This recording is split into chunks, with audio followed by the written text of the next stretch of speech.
요한복음 18장 1절에서부터 40절까지의 말씀 제가 봉독해 드리도록 하겠습니다. 예수께서 이 말씀을 하시고 제자들과 함께 기드론 시내 건너편으로 나가시니 그곳에 동산이 있는데 제자들과 함께 들어가시니라. 그곳은 가끔 예수께서 제자들과 모이시는 곳이므로 예수를 파는 유다도 그곳을 알더라. 유다가 군대와 대제사장들과 바리새인들에게서 얻은 아랫사람들을 데리고 등과 횃불과 무기를 가지고 그리로 오는지라. 예수께서 그 당할 일을 다 아시고 나아가 이르시되 너희가 누구를 찾느냐? 대답하되 나사렛 예수라 하거늘 이르시되 내가 그니라 하시니라. 그를 파는 유다도 그들과 함께 섰더라. 예수께서 그들에게 내가 그니라 하실 때에 그들이 물러가서 땅에 엎드러지는지라. 이에 다시 누구를 찾느냐고 물으신데 그들이 말하되 나사렛 예수라 하거늘 예수께서 대답하시되 너희에게 내가 그니라 하였으니 나를 찾거든 이 사람들이 가는 것은 용납하라 하시니 이는 아버지께서 내게 주신 자 중에서 하나도 잃지 아니하였사옵나이다 하신 말씀을 응하게 하려 함이로라. 이에 시몬 베드로가 칼을 가졌는데 그것을 빼어 대제사장의 종을 쳐서 오른편 귀를 베어버리니 그 종의 이름은 말고라. 예수께서 베드로더러 이르시되 칼을 칼집에 꽂으라. 아버지께서 주신 잔을 내가 마시지 아니하겠느냐 하시니라. 이에 군대와 천부장과 유대인의 아랫사람들이 예수를 잡아 결박하여 먼저 안나스에게로 끌고 가니 안나스는 그 해의 대제사장인 가야바의 장인이라. 가야바는 유대인들에게 한 사람이 백성을 위하여 죽는 것이 유익하다고 권고하던 자로라. 시몬 베드로와 또 다른 제자 한 사람이 예수를 따르니 이 제자는 대제사장과 아는 사람이라. 예수와 함께 대제사장의 집들에 들어가고 베드로는 문 밖에 서 있는지라. 대제사장을 아는 그 다른 제자가 나가서 문 지키는 여자에게 말하여 베드로를 데리고 들어오니 문 지키는 여종이 베드로에게 말하되 너도 이 사람의 제자 중 하나가 아니냐 하니 그가 말하되 나는 아니라 하고 그때가 추운 고로 종과 아랫사람들이 불을 피우고 서서 쬐니 베드로도 함께 서서 쬐더라. 대제사장이 예수에게 그의 제자들과 그의 교훈에 대하여 물으니 예수께서 대답하시되 내가 드러내놓고 세상에 말하였노라. 모든 유대인들이 모이는 회당과 성전에서 항상 가르쳤고 은밀하게는 아무것도 말하지 아니하였거늘 어찌하여 내게 묻느냐? 내가 무슨 말을 하였든지 들은 자들에게 물어보라. 그들이 내가 하던 말을 아느니라. 이 말씀을 하심에 곁에 섰던 아랫사람 하나가 손으로 예수를 쳐 이르되 내가 대제사장에게 이같이 대답하느냐 하니 예수께서 대답하시되 내가 말을 잘못하였으면 그 잘못한 것을 증언하라. 바른 말을 하였으면 내가 어찌하여 나를 치느냐 하시더라. 안나스가 예수를 결박한 그대로 대제사장 가야바에게 보내니라. 시몬 베드로가 서서 불을 쬐더니 사람들이 묻되 너도 그 제자 중 하나가 아니냐? 베드로가 부인하여 이르되 나는 아니라 하니 대제사장의 종 하나는 베드로에게 귀를 잘린 사람의 친척이라. 이르되 내가 그 사람과 함께 동산에 있는 것을 내가 보지 아니하였느냐? 이에 베드로가 또 부인하니 곧 닭이 울더라. 그들이 예수를 가야바에게서 관정으로 끌고 가니 새벽이라. 그들은 더럽힘을 받지 아니하고 유월절 잔치를 먹고자 하여 관정에 들어가지 아니하더라.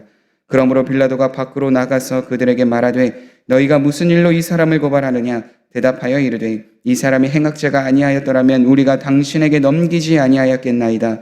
빌라도가 이르되 너희가 그를 데려다가 너희 법대로 재판하라. 유대인들이 이르되 우리에게는 사람을 죽이는 권한이 없나이다 하니 이는 예수께서 자기가 어떠한 죽음으로 죽을 것을 가리켜 하신 말씀을 응하게 하려 함이로라.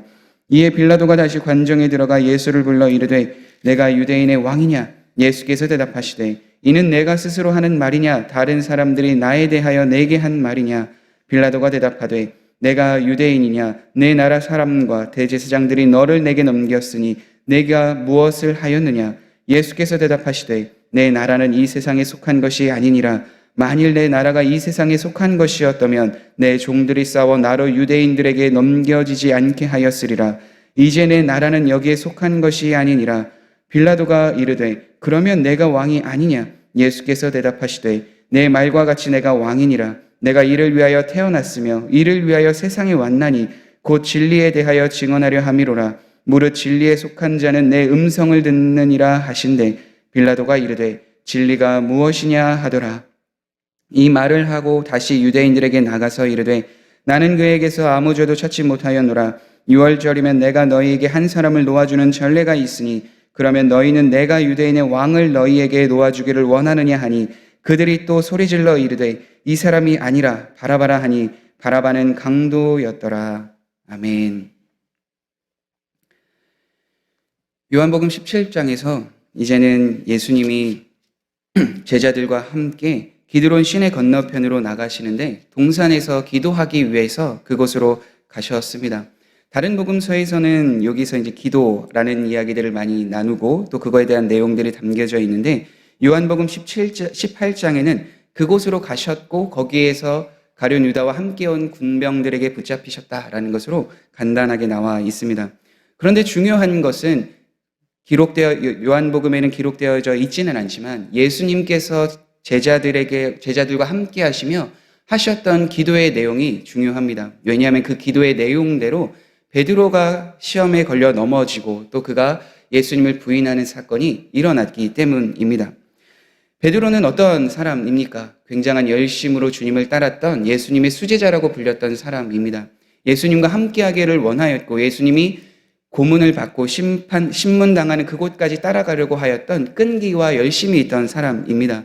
그런데 그였던 그조차도 넘어지는 일을 사복음서는 다 기록하고 있습니다.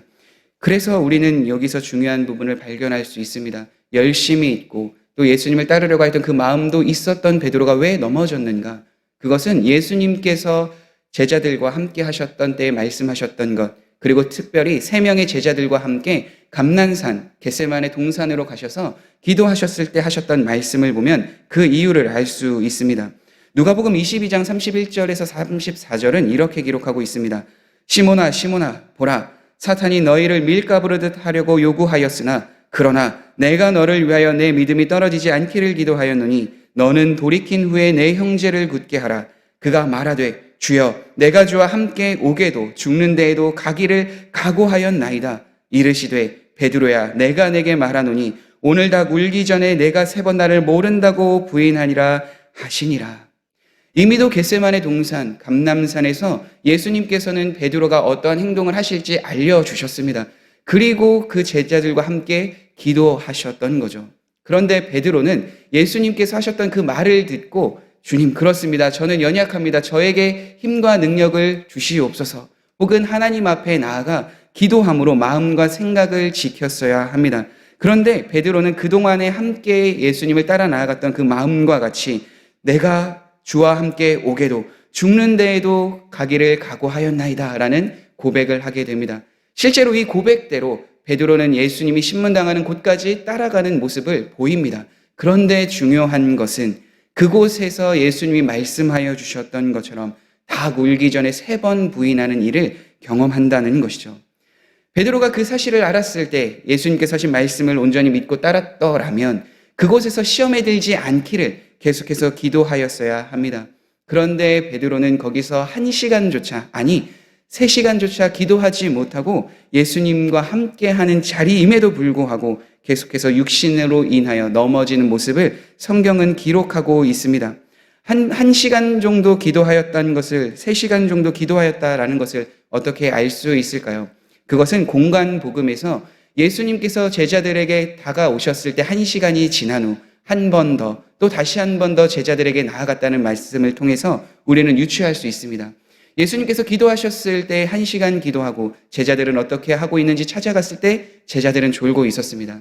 다시 좀 멀찍이 떨어져서 다시 기도하시고 다시 제자들에게 나아가시고 다시 제자들이 조는 모습을 보고 다시 기도하러 가시고 다시 제자들에게 가셨을 때 이제는 그 때가 되어서 가룟 유다와 군병들이 예수님을 찾아오는 모습을 복음서는 기록하고 있습니다. 그래서 우리에게 중요한 것은 무엇이겠습니까? 베드로와 같은 열심과 열정을 우리는 갖고 있어야 합니다. 예수님을 따라가는 데 있어서 우리는 그러한 열심과 마음을 가지고 제자된 삶을 살아가야 하죠. 그런데 그것만으로 끝나는 것이 아닙니다. 그것으로 그치는 것이 아닙니다. 때로는 나의 힘과 나의 열정으로 인하여서 하나님이 주신 말씀, 예수님을 따라가는 길에 방해될 수 있기 때문입니다. 그래서 우리는 늘 깨어서 기도하는 시간을 가져야 합니다. 예수님께서 베드로를 위해서 이제 네가 시험에 들지 않기를 기도하며 내 믿음을 다른 형제들이 굳게 할 수 있도록 내가 너를 위해서 기도하였다라고 말하는 것처럼, 우리도 예수님이 제자들을 위해서 기도한 것처럼 우리는 스스로 하나님을 향하여 나아가는 기도의 자리가 필요합니다. 하나님의 은혜 없이, 하나님의 뜻 없이 어떻게 우리가 이 세상을 살아갈 수 있는 능력이 있다 말할 수 있겠습니까? 그것이 아닙니다.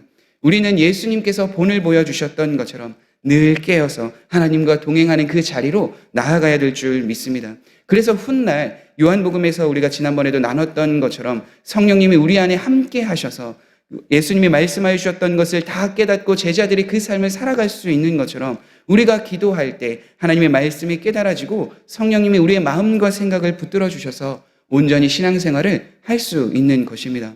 그래서 예수님께서는 베드로에게 말씀하여 주신 것뿐만 아니라 제자들과 함께 있을 때 기도하시며 그 기도가 무엇인지를 계속해서 드러내 주셨던 것이죠.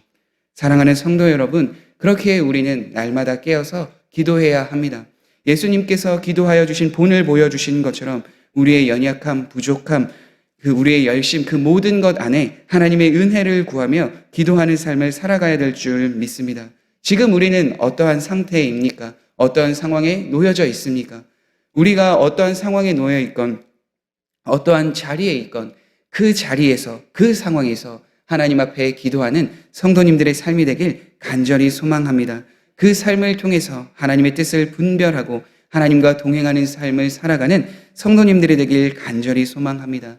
그로 인하여서 우리에게 주셨던 그 모든 상황을 통해서 하나님 앞에 기도하며 하나님 앞에 간구하며 하나님께서 우리에게 응답하신 그 모든 삶을 통해서 하나님을 믿지 않는 사람, 하나님을 믿었다가 연약한 사람, 함께 하나님을 믿고 있는 사람들에게 하나님의 은혜와 하나님의 마음과 우리를 변화시켜 주시고 승리케 하신 그 하나님을 증거하는 성도님들의 삶이 되길 간절히 소망합니다. 우리 함께 기도하겠습니다. 좋으신 하나님, 우리의 열심과 마음이 주님의 뜻보다, 주님의 말씀보다 앞서지 않도록 날마다 깨어서 기도하는 우리가 되게 하여 주옵소서. 베드로에게 하나님을 향한, 주 예수님을 향한 열심과 마음이 있었으나 중요한 순간에 예수님을 바라보지 못하였던 베드로의 모습을 보게 됩니다. 그러나 그 안에 이미도 예수님께서 말씀하여 주셨고 그를 위하여 기도하여 주셨던 것처럼 하나님, 우리도 늘 깨어서 우리 자신을 돌아보며 하나님의 뜻을 구하는 기도의 자리로 나아가는 우리가 되게 하여 주옵소서. 그로 인하여 우리의 삶에 하나님의 뜻을 알려주시고 우리의 상황과 우리의 환경에 하나님이 어떻게 일하시고 함께하여 주시는지를 깨달아 주님을 더욱더 의지하며 따라가는 제자의 삶을 살아가게 하여 주옵소서. 하나님 앞에 더욱더 구별되어 말씀과 기도로 거룩된 삶을 살아가기로 결단한 성도님들이 계시오니 하나님, 성도님들의 삶에 항상 늘 함께하여 주실 때, 기도할 때, 말씀을 볼 때 하나님의 능력을 경험하는 귀한 삶이 되게 하여 주옵소서. 예수님의 이름으로 기도드립니다. 아멘.